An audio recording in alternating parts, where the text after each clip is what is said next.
The Phantom Tollbooth is one of those stories that has a journey in it. So in addition to keeping track of the characters and what's going on, you have to keep track of a whole lot of different settings and kind of start to build a map in your mind. And the authors helped us by making a map in the front of this book, which you have a copy of in the assignment. I made some slides, and on one of the slides, it's got this map. And then this person who was listening to the book thought it would be fun to make the map on a computer and follow the route. So he made this version, and I've given you both. And I know it's kind of blurry behind me, but it's clearer in the assignment. So here we go. Chapter 2, Beyond Expectations.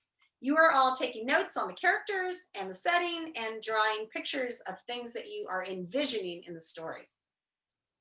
Suddenly, he found himself speeding along an unfamiliar country highway.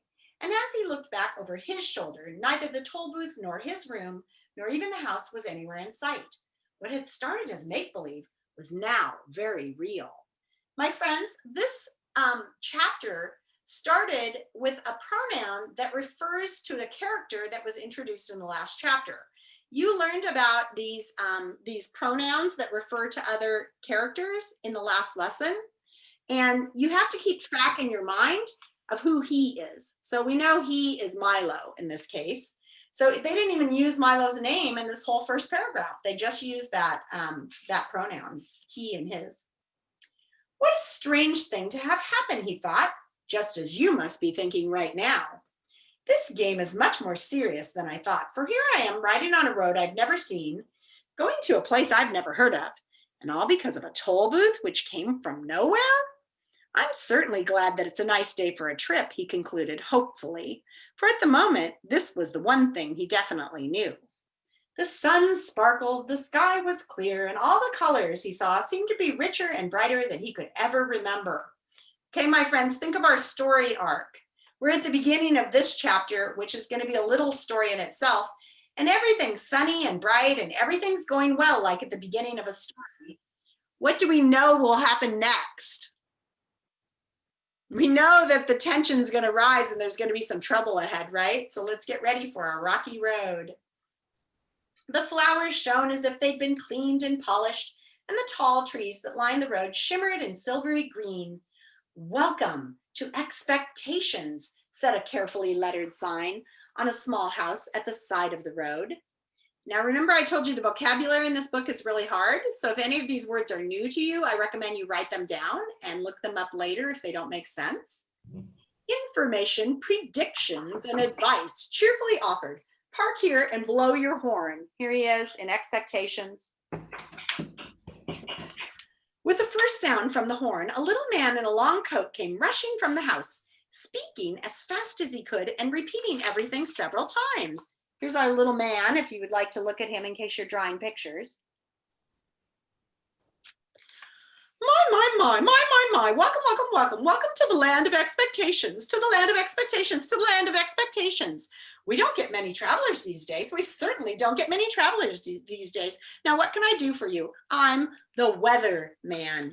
And I want you to look at how they spelled weather. W-H-E-T-H-E-R. Does that seem funny to anyone? Put up your thumbs up if it seems funny to you and think about why. That's not how you spell weather. Well, it is how you spell weather, but which weather it is will be interesting. Is this the right road for Dictionopolis? Asked Milo, a little bowled over by the effusive greeting. There's some big words. Bowled over. This is bowled over, like he's overwhelmed by the effusive greeting because the man had been like so outgoing. Well, now, he began again. I don't know of any wrong road to Dictionopolis, so if this road goes to Dictionopolis at all, it must be the right road. And if it doesn't, it must be the right road to somewhere else because there are no wrong roads to anywhere. Do you think it will rain? I thought you were the weatherman, said Milo, very confused. And here, look at what Milo spelled weather. W-E-A-T-H-E-R. Oh no, said the little man. I'm the weather man, W-H-E-T-H-E-R. Not the weather man. For after all, it's more important to know whether there will be weather than what the weather will be. And with that, he released a dozen balloons that sailed off into the sky. Must see which way the wind is blowing, he said, chuckling over his little joke and watching them disappear in all directions. What kind of a place is Expectations? Inquired Milo, unable to see the humor and feeling very doubtful of the little man's sanity. Good question, good question. Certainly a good question, he exclaimed. Expectations is the place you must always go to before you get to where you're going. Of course, some people never go beyond expectations, but my job is to hurry them along, whether they like it or not. Now, what else can I do for you? And before Milo could reply, he rushed into the house and reappeared a moment later with a new coat and an umbrella.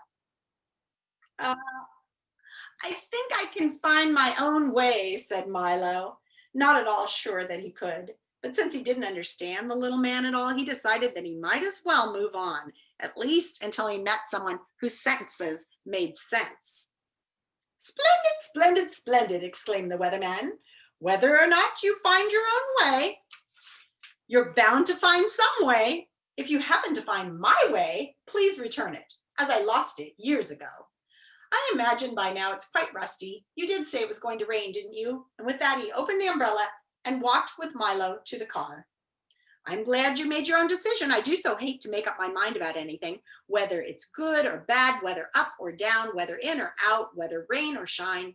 Expect everything, I always say, and the unexpected never happens. Now, please drive carefully. Goodbye, goodbye, goodbye, goodbye. His last goodbye was drowned out by an enormous clap of thunder. And as Milo drove down the road in the bright sunshine, he could see the weatherman standing in the middle of a fierce cloudburst that seemed to be raining only on him. The road dipped now into a broad green valley and stretched toward the horizon. The little car bounced along with very little effort, and Milo had hardly to touch the accelerator to go as fast as he wanted. He was glad to be on his way again. It's all very well to spend time in Expectations, he thought, but talking to that strange man all day would certainly get me nowhere. He's the most peculiar person I've ever met, continued Milo, unaware of how many peculiar people he would shortly encounter. So, when Ms. Laws talked about putting a hint in at trouble to come, that's what this author is doing right now. They're hinting at something, so you're going to meet a lot of weirdos. As he drove along the peaceful highway, he soon fell to daydreaming and paid less and less attention to where he was going. In a short time, he wasn't paying any attention at all. And that is why at a fork in the road, when a sign pointed to the left, Milo went to the right, along a route which looked suspiciously like the wrong way. Bump, bump, bum. Things began to change as soon as he left the main highway. The sky became quite gray, and along with it, the whole countryside seemed to lose its color and assume the same, here's a big word, monotonous tone. Mono means one, tone means color. So if you're monotonous in anything, it just means it's the same. So if I talk like this and all my words sound the same, that's monotonous. I guess tone does not mean color, it means sound, sorry. Everything was quiet, and even the air hung heavily. The birds sang only gray songs, and the road wound back and forth in an endless series of climbing curves, mile after mile after mile after mile. He drove, and now gradually the car went slower and slower until it was barely moving at all. And everything became grayer and more monotonous. Finally, the car just stopped altogether, and as hard as he tried, it wouldn't budge another inch. I wonder where I am, said Milo in a very worried tone. You're in the doldrums, wailed a voice that sounded very far away. He looked around quickly to see who was making the noise, but no one was there, and it was quiet and still as you can imagine. Yes. Oh, the doldrums, yawned another voice, but still he saw no one's.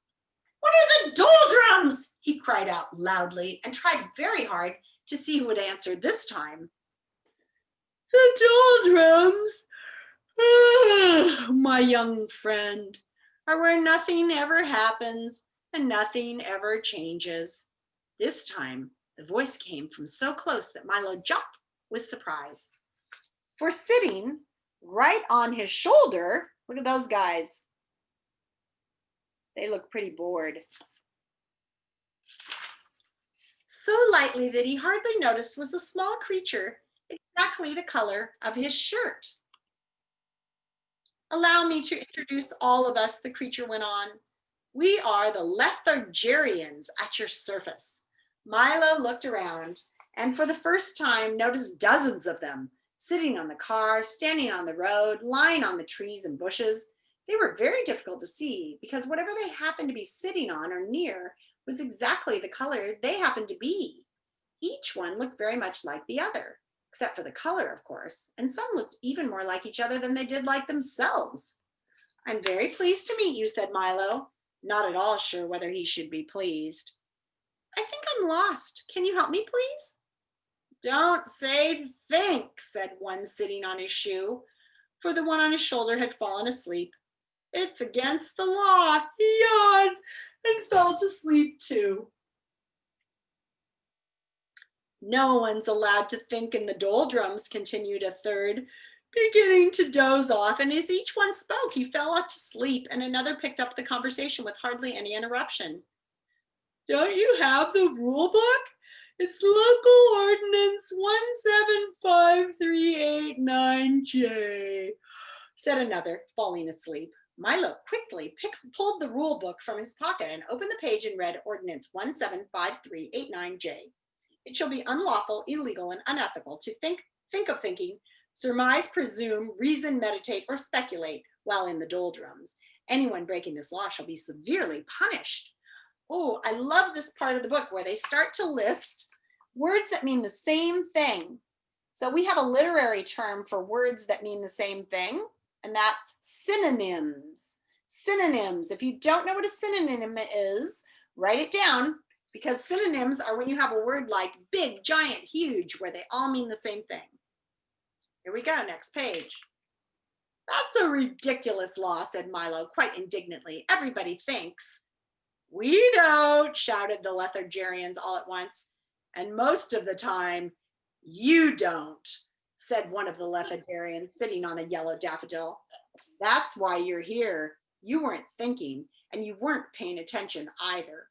People who don't pay attention often get stuck in the doldrums.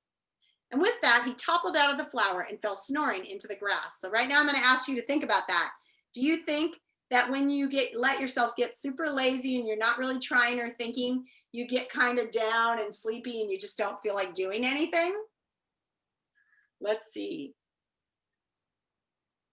Milo couldn't help laughing at the little creature's strange behavior, even though he knew it might be rude. Stop that at once, ordered the plaid one, clinging to his stocking. Laughing is against the law. Don't you have a rule book? It's Local Ordinance 574381W.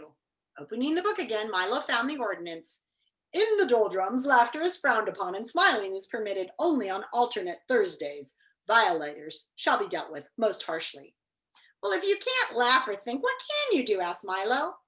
Anything, as long as it's nothing, and everything, as long as it isn't anything, explained another. There's lots to do, and we have a very busy schedule. At 8 o'clock, we get up, and then we spend from 8 to 9 daydreaming. From 9 to 9:30, we take our early mid-morning nap. From 9:30 to 10:30, we dawdle and delay. From 10:30 to 11:30, we take our late, early morning nap. From 11 to 12, we bide our time and then eat lunch. From 1 to 2, we linger. From 2 to 3, we take our early afternoon nap. From 3 to 3:30, we put off for tomorrow what we could have done today. From 3:30 to 4, we take our early late afternoon nap. From 4 to 5, we loaf and lounge around until dinner. From 6 to 7, we dilly-dally. From 7 to 8, we take our early evening nap. And then for an hour before we bed, at 9 o'clock, we waste time. As you can see, that leaves almost no time for brooding, lagging, plotting, or procrastinating. And if we stop to think or laugh, we'd never get nothing done. Corrected. You mean you'd never get anything done, corrected Milo. We don't want to get anything done, snapped another angrily. We want to get nothing done, and we can do that without your help. You see, continued another in a more conciliatory tone, it's really quite strenuous doing nothing all day. So once a week we take a holiday and go nowhere, which was just where we were going when you came along. Would you care to join us? I might as well, thought Milo. That's where I seem to be going anyway. Tell me, he yawned, for he felt ready for a nap now himself. Does everyone here do nothing? Well, everyone but the terrible watchdog. The watchdog? Said Milo quizzically. The watchdog, shouted another, fainting from fright and racing down the road. Oh, for racing down the road, barking furiously and kicking up a great cloud of dust, was the very dog of whom they had been speaking. Here is our watchdog. Run! Right, later. Wake up! Run! Here he comes, the watchdog! Great shouts! Literal. What's that? Great shouts filled the air. Yeah, it's literally a watchdog. As the Lethagerians scattered in all directions and soon disappeared entirely. Actually, we need your bark right now, Tomomi. Can you give us the bark? Tomomi, unmute and do your bark. Exclaimed the watchdog as he dashed up to the car, loudly puffing and panting. Milo's eyes opened wide, for there in front of him was a large dog with a perfectly normal head, 4 feet and a tail, and the body of a loudly ticking alarm clock. What are you doing here? Growled the watchdog. Just killing time, replied Milo apologetically. You see, killing time, roared the dog so furiously that his alarm went off. Ding, ding, ding, ding, ding, ding, ding, ding. It's bad enough wasting time without killing it. And he shuddered at the thought. Why are you in the doldrums anyway? Don't you have anywhere to go? I was on my way to Dictionopolis when I got stuck here, exclaimed Milo. Can you help me? Help you? You must help yourself, the dog replied, carefully winding himself with his left hind leg. I suppose you know why you got stuck. I guess I just wasn't thinking, said Milo. Precisely, shouted the dog, and his alarm went off again. Ding, ding, ding, ding, ding. Now you know what you must do. I'm afraid I don't, admitted Milo, feeling quite stupid. Well, continued the watchdog impatiently, since you got here by not thinking, it seems reasonable to expect that in order to get out, you must start thinking. And with that, he hopped into the car. Do you mind if I get in? I love automobile rides. I bet a bunch of your dogs like to ride in the car too. Milo began to think as hard as he could, which was very difficult since he wasn't used to it. He thought of birds that swim and fish that fly. He thought of yesterday's lunch and tomorrow's dinner. He thought of words that began with J, Jill, Jax, jackhammer, and numbers that end in 3. And as he thought, the wheels began to turn. We're moving, he shouted happily. Keep thinking, shouted the watchdog. The little car started to go faster and faster as Milo's brain whirled with activity, and down the road they went. In a few moments, they were out of the doldrums and back on the main highway. All the colors had returned to their original brightness. And as they raced along the road, Milo continued to think of all sorts of things, of the many detours and wrong turns that were so easy to take, of how fine it was to be moving along, and most of all, of how much could be accomplished with just a little thought. And the dog, his nose in the wind, sat back, watching tickfully. And our next chapter is Welcome to Dictionopolis. All right, friends, that is it.